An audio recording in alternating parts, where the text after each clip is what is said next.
His lips were on my neck before the office door even closed.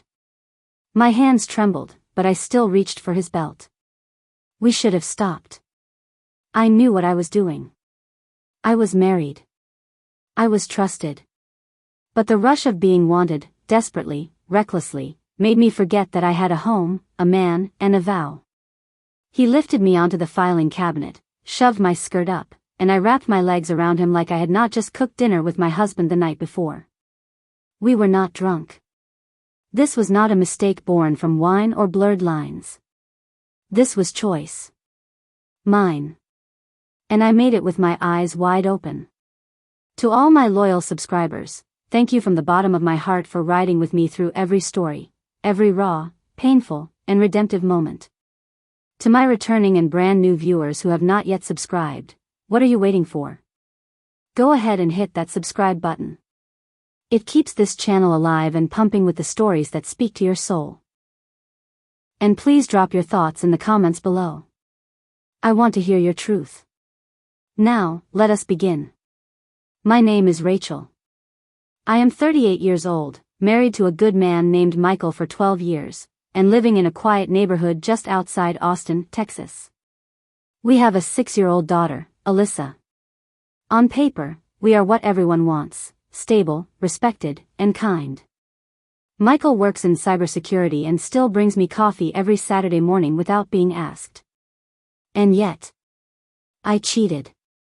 The man I slept with is named Cameron. He is 31, single, smart, confident, and the exact kind of trouble I thought I had outgrown. We work together at a local law firm. I am a paralegal, he is an IT specialist.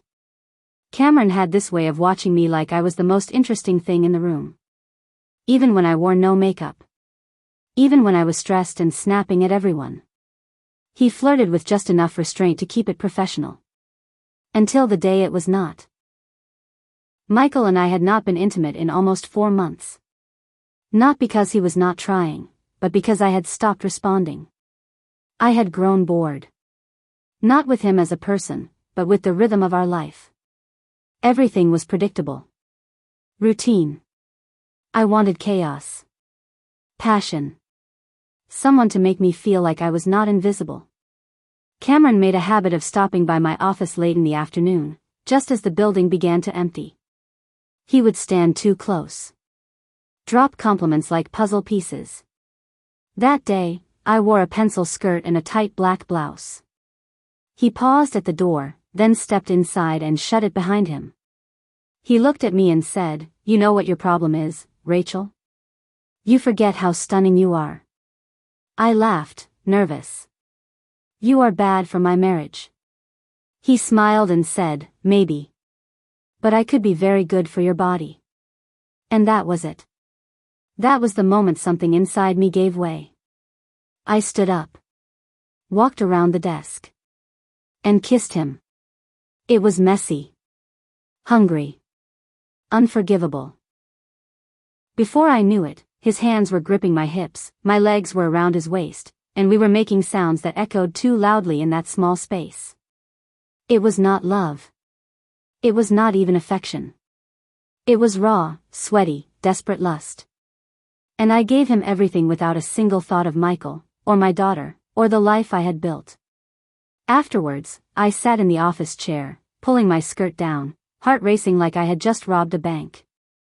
Cameron zipped up, ran a hand through his hair, and said, "You have no idea how long I have wanted that." I smiled, but it felt like acid on my lips. Because the truth was, I had wanted it too. But now that it was over, I felt nothing but coldness in my chest. Not regret exactly, more like confusion. Why had I done that? Why now? I left the office late. The sky was already dark.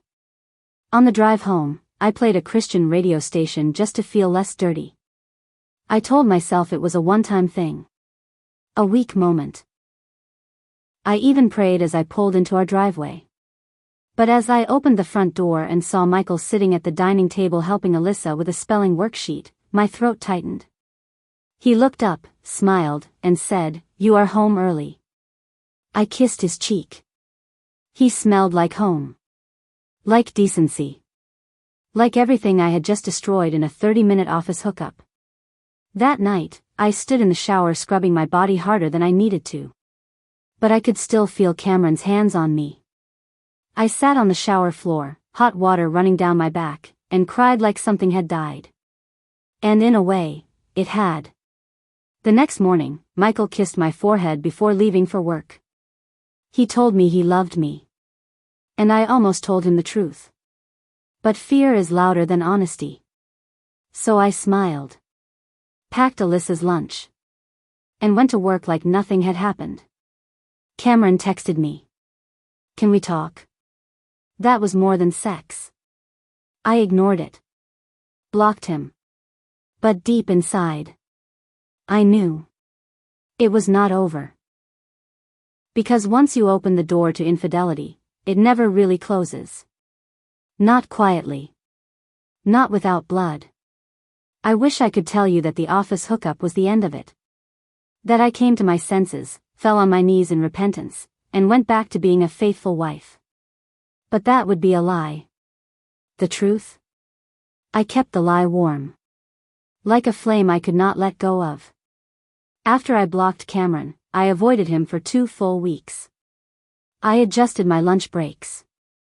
Took the stairs instead of the elevator. Ducked into copy rooms when I saw him coming down the hall. But Cameron was persistent.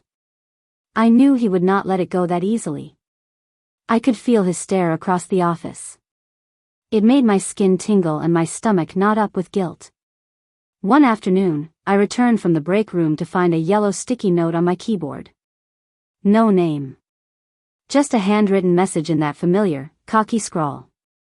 "You miss me. I know it. Meet me after work. One last time." I should have torn it up. But instead, I folded it and put it in my purse. That night, I told Michael I had to stay late to help finalize a client file. He did not question me. He kissed my forehead and told me to drive safe. At 6:23 p.m., I was in Cameron's car. At 6:38 p.m., we were in a cheap motel just outside town. I gave him my body again. Not because I loved him. But because I hated myself. I wanted to feel something. Anything. Passion, disgust, danger, it did not matter. I just did not want to feel numb anymore. Afterwards, I stared at the ceiling while he lit a cigarette and said, "You make me crazy, Rachel. I could wreck your whole life if I wanted to." I got dressed in silence. And that was the last time. I did not go back. I did not text him again. I deleted the burner email I had used to send him messages. I blocked his number for good. But what I could not delete was the guilt. It came like waves in the middle of the night. I would wake up in bed next to Michael, sweating, panicked, wondering if he could smell Cameron on my skin even after scrubbing myself raw. Michael remained Michael, steady, loving, predictable. He would make me coffee on Saturdays, take Alyssa to the park, kiss me slowly on the back of the neck while I cooked. I started flinching every time he did. I hated that he loved me. I hated that I had betrayed the only man who had never raised his voice at me, never disrespected me, never stopped choosing me. And then, my slip happened. It was a Saturday morning. I was doing laundry and had my phone sitting on the dryer. Michael was sitting at the kitchen table nearby, helping Alyssa with an art project. I received a notification, a leftover cloud backup alert from an old Gmail I had used to send Cameron messages.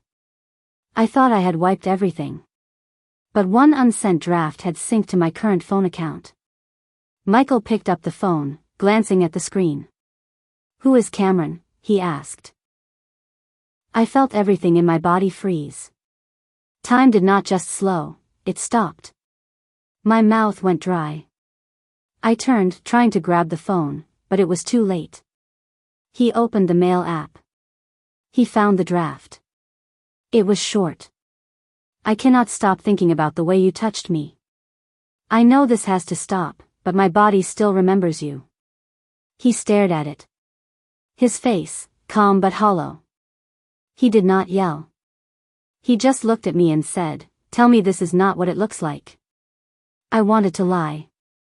I wanted to tell him it was a misunderstanding. But I could not. I dropped to the floor, right there in the laundry room, and started crying like I was being ripped open. My breath caught in my throat. My chest hurt. I could not even say the words, I just sobbed. Deep, ugly sobs that came from somewhere far below my surface. Michael stood still. Alyssa peeked around the corner, confused. Daddy?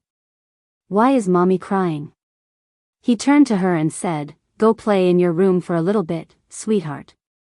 She disappeared. Michael closed the laundry door gently. Then he sat on the floor across from me. His voice shook. Rachel, did you cheat on me?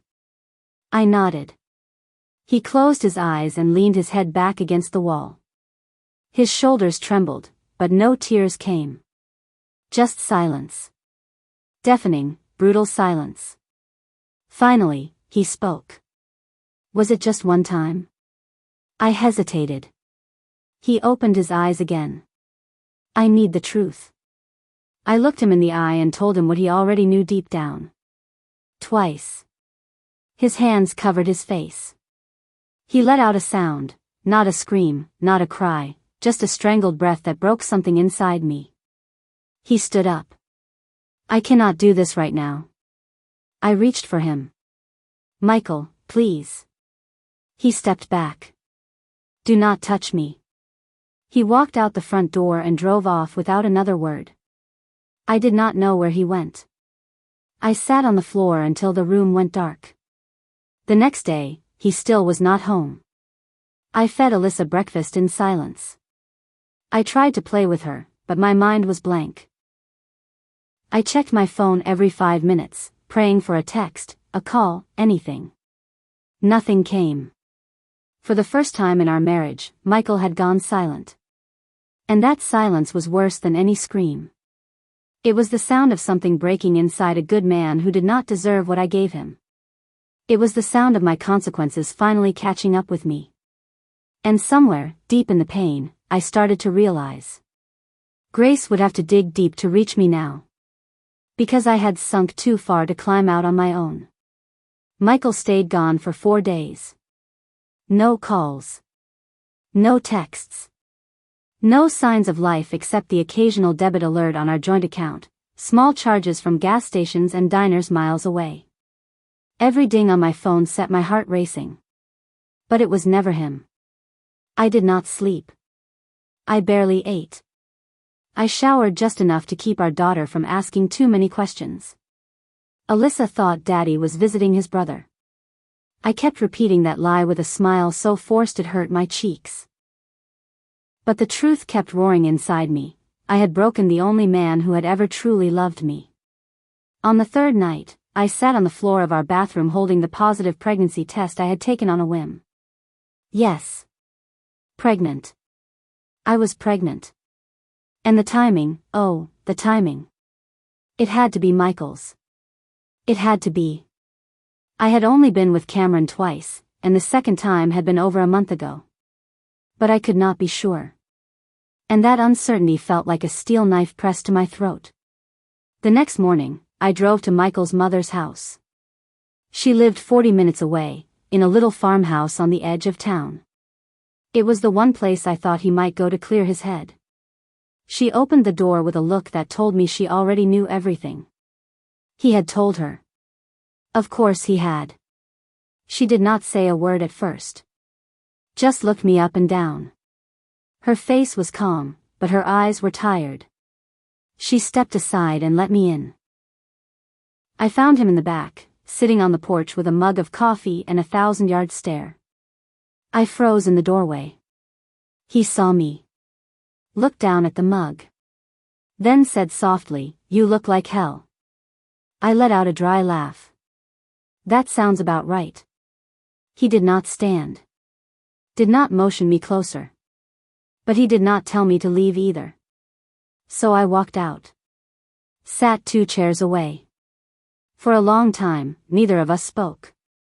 The only sound was the wind pushing through the pecan trees in the yard and the whistle of his mother's wind chimes. Then he said, I went over every moment in my head. Every kiss we shared. Every time I held your hand. I asked myself over and over, how did I not see it coming? I swallowed. Because you trusted me. He looked at me then. And there was pain in his eyes, yes, but also something else. Something deeper. Like he had reached the bottom of his grief and found something still standing. I have been praying, he said. Every day. Not for you. For me. I asked God to take the rage from my chest, because it was killing me. I asked him to show me what forgiveness even looks like when the person you love becomes a stranger overnight. I stared at the floor. I do not deserve forgiveness. He nodded. You are right. You do not. That hit like a punch. But neither do I, he added. Not for every time I checked out emotionally. Not for the years I stopped pursuing you the way I used to. I kept thinking our marriage was safe just because we were not fighting. But I stopped asking if you felt seen. I looked up, stunned. He was not excusing what I had done. But he was owning his part in our unraveling. And that undid me. I started crying again. But this time, it was not from guilt. It was from relief. Because in that moment, I saw the smallest flicker of grace, real, undeserved grace, starting to take root between us. I reached into my purse and pulled out the test. I found out 2 days ago. I am pregnant. His face went blank. He took the test in his hands. Stared at it. Then whispered, "Is it mine?" I nodded. I believe it is. I really do. But I understand if you cannot trust me on that right now. He closed his eyes and pressed the test to his forehead like it was something sacred and cruel all at once. Then he said the last thing I ever expected. I want to raise this child. With you. I looked up sharply. Michael. He shook his head. I am not saying we are fine. I am not even saying we are fixed. But I made a vow. To you. In sickness, in health, in betrayal. And maybe grace is not about ignoring the pain. Maybe it is about choosing to build something new in the middle of it. I broke then. Fully. Because I had walked into that porch ready to beg. Ready to crawl.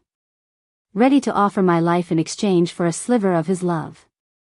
But instead, he offered me grace. We returned home that night. There was no celebration. No romantic music. No perfect ending. Just two broken people, brushing teeth side by side, crawling into the same bed, still hurting, but not running. The weeks that followed were slow and awkward. Counseling sessions. Silent dinners. Tension so thick it suffocated the room. But slowly, something started to grow again. Trust? No. Not yet. But commitment. Willingness. And a new kind of honesty. Michael asked questions I never wanted to answer. I told the truth anyway. Sometimes, he had to leave the room mid-conversation. Sometimes, I had to remind myself that healing would not be linear. When the ultrasound confirmed the baby was his, he cried harder than I had ever seen. We held hands in the parking lot after the appointment. And for the first time in a long time, he pulled me close, not because he had to, but because he chose to. We named our son Ezra. It means help in Hebrew. Because God had helped us survive what should have killed us. I do not tell this story to excuse what I did. I tell it because someone out there needs to hear that even in the ruins, grace can still grow. Not easily. Not painlessly. But beautifully. So if you are listening to this, and you are the one who betrayed someone, you need to know, confession hurts. Consequences are real. But healing is possible if both people are willing to do the hard, brutal work. And if you are the one who was betrayed, I hope you know that forgiveness is not weakness. It is strength. The kind that rebuilds something stronger than what existed before. Michael was faithful. I was foolish. But Grace? Grace fought for us anyway. And it won. Thank you, truly, for walking through every bit of this story with me. If this touched you in any way, share it. Drop a comment. Let someone else know they are not alone in their darkest moment. And if you have not already hit that subscribe button, I would love for you to join this community. These stories are not just for entertainment. They are reminders that even in our biggest failures, redemption is still possible.